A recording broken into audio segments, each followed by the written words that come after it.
Free masons کا شمار اب عام یہودیوں سے مختلف زائنسٹ یہودیوں میں ہوتا ہے۔ زائنسٹ یہودی ان کو کہا جاتا ہے جو حد سے زیادہ روتھلیس اور فیشسٹ خیال پرستی کی حامل ہوں، جن کو کسی بھی بات کی کوئی پرواہ نہیں، چاہے لاکھوں انسان مار دیے جائیں لیکن ان کا مقصد ہر صورت میں پورا کیا جائے۔ فری میسنز اتنے مضبوط اور طاقتور ہو گئے کہ ملک کے بادشاہ اور حکمران تک ایک ملازم کی حیثیت سے فری میسنری کے نمائندے تھے، جو سارے حکومتی فیصلے فری میسنز کی دی گئی ہدایت کے مطابق دیا کرتے تھے۔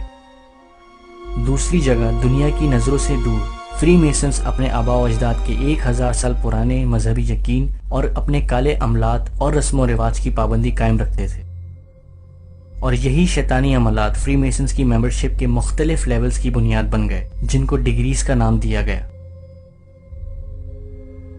فری میسنز کے مقاصد برٹش آئلز کی حکومت سے بڑھ کر اور کہیں آگے تھے۔ آنے والے وقتوں میں فری میسنز نے اپنی سازش اور چال بازی کے ذریعے یورپ اور امریکہ کی تاریخ کے بڑے بڑے حادثات اور انقلاب انجام دیے، لیکن اپنی رازداری کی مہارت کی وجہ سے آج تک تاریخ کی عام کتابوں میں ان کا نام کہیں پہ بھی موجود نہیں۔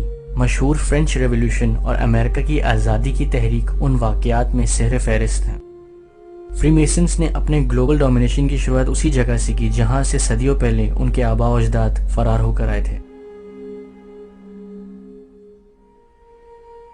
18ویں صدی میں فرانس کی زیادہ تر عوام غربت اور بے انتہائی تنگ حالی میں مبتلا تھی۔ اسی جگہ فرانس کے شاہی خاندان شاہی آسائشوں سے بھرپور عیش و آرام کی زندگی گزار رہے تھے۔ فری میسنز نے فرانس کے ماحول اور عوام کے بڑھتے ہوئے غصے کا فائدہ اٹھایا۔ اس زمانے کے اخبارات جیسے میڈیا اور باقی انفارمیشن سسٹمز پہ پوری طرح سے کنٹرول کر عوام کے نقطہ نظر کو اپنے انٹرسٹ کے مطابق بدل دیا۔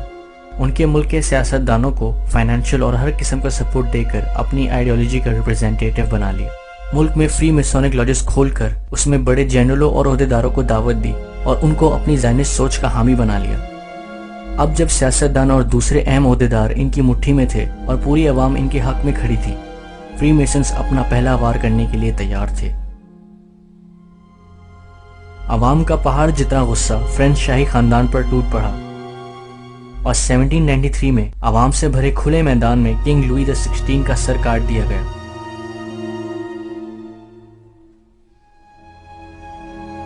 جس کے بعد فری میسنز کو لگنے لگا کہ اب برٹن کے بعد فرانس پہ بھی ان کی حکومت ہو گئی، لیکن ایک فرینچ آرمی کے نیپولین بوناپارٹ نامی نوجوان نے فری میسنز کے منصوبے سے کچھ بہت الگ کیا۔ اس نے فری میسنز کی آئیڈیالوجی پہ عمل کرنے کے بجائے اپنے آپ کو فرانس کا نیا ایمپرر ڈکلیئر کر دیا۔ نیپولین ایک عرصے تک فری میسنز کے لیے ایک بڑا مسئلہ رہا،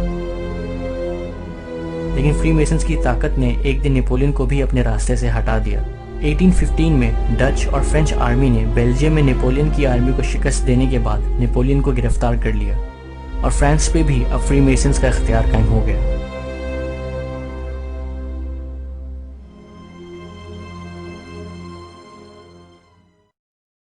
جب فری میسنز نے امریکہ کی زمین پہ اپنا قدم رکھا تو وہاں بھی انہوں نے وہی طریقہ آزمایا جو انہوں نے فرانس پہ اختیار قائم کرنے کے لیے آزمایا تھا۔ 4 جولائی 1776 میں امریکہ نے اپنے آپ کو ایک آزاد ملک ڈکلیئر کیا اور امریکہ کا پہلا پریزیڈنٹ جارج واشنگٹن کو بنایا گیا، جو خود ایک فری میسن تھے۔ امریکہ دنیا کی پہلی فری میسن اسٹیٹ بن گئی اور دنیا کے ایک بڑے حصے پہ فری میسنز کا خفیہ اختیار قادر ہو گیا۔ عوام کی سیاسی اور مذہبی سوچ کو قابو کر کے بدلنے کی صلاحیت فری میسنز کی کامیابی کا سب سے بڑا ہتھیار رہی ہے، جس میں ان کے کالے اور شیطانی عملات کا بھی بہت بڑا ہاتھ ہے۔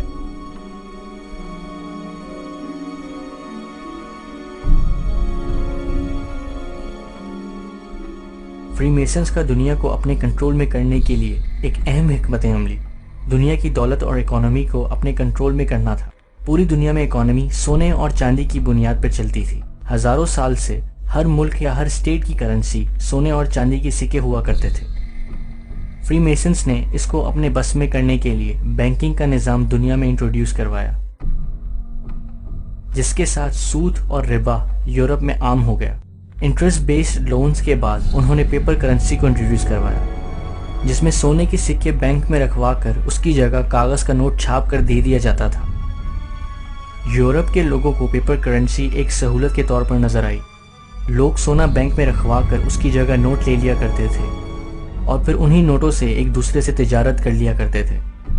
جب یہ سلسلہ عام ہو گیا اور لوگ سونے کو چھوڑ کر پیپر کرنسی کے عادی ہو گئے تو وہاں فری میسن بینکرز نے اپنی مرضی سے بنا ورتھ اور ویلیو کے نوٹ چھاپنا شروع کر دیے اور دوسری جگہ اصل دولت یعنی سونے پہ قبضہ کرنا شروع کر دیا۔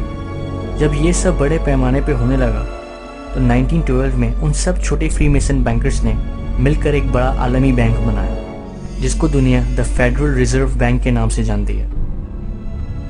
ان ساری باتوں کا ثبوت کوئی بھی شخص امریکن کرنسی کے $1 بل پہ دیکھ سکتا ہے۔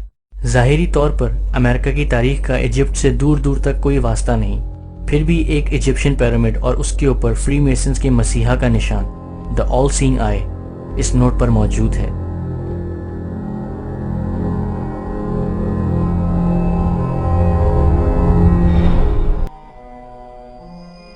دنیا کے ایک بڑے حصے پہ فری میسنز کا خفیہ اختیار ہو گیا۔ اب یہ اپنے اصل اور بڑے مقاصد کی طرف قدم اٹھانے کے لیے پوری طرح سے تیار تھے، وہ مقاصد جن کو فری میسنز نے دا نیو ورلڈ آرڈر کا نام دیا ہے۔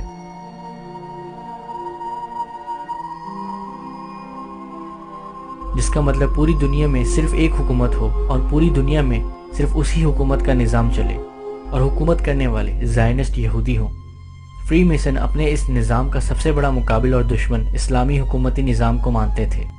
مسلمان اور ان کا اسلامی خلافت کا نظام فری میسنز کے لیے ہمیشہ سے سب سے بڑا خطرہ اور سب سے بڑی رکاوٹ بن کر رہے ہیں۔ فری میسنز اس نظام کی مضبوطی اور کارگری سے خوب واقف تھے۔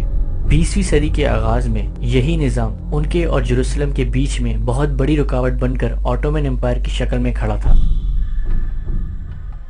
لیکن اس زمانے میں آٹومن امپائر بھی انہی کمزوریوں کا سامنا کر رہا تھا جن کمزوریوں کا سامنا ان سے تقریباً 100 سال پہلے مغل امپائر کر رہا تھا۔ حکمرانوں کی اسلام کی طرف لاپرواہی اور عیش و آرام کی زندگی کا شوق، اور دوسری جگہ امپائر کے الگ الگ حصوں میں بغاوتیں اور جھوٹے انقلاب اور بھٹکی ہوئی قوم کا بڑھتا غصہ، وہ سب چیزیں جس کا فری میسنز پوری طرح سے فائدہ اٹھا سکتے تھے۔ یہ وہ حالات تھے جن کو بہترین طریقے سے استعمال کرنے کا تجربہ فری میسنز کو فرانس اور امریکہ پہ قبضہ جماتے ہوئے حاصل ہوا تھا۔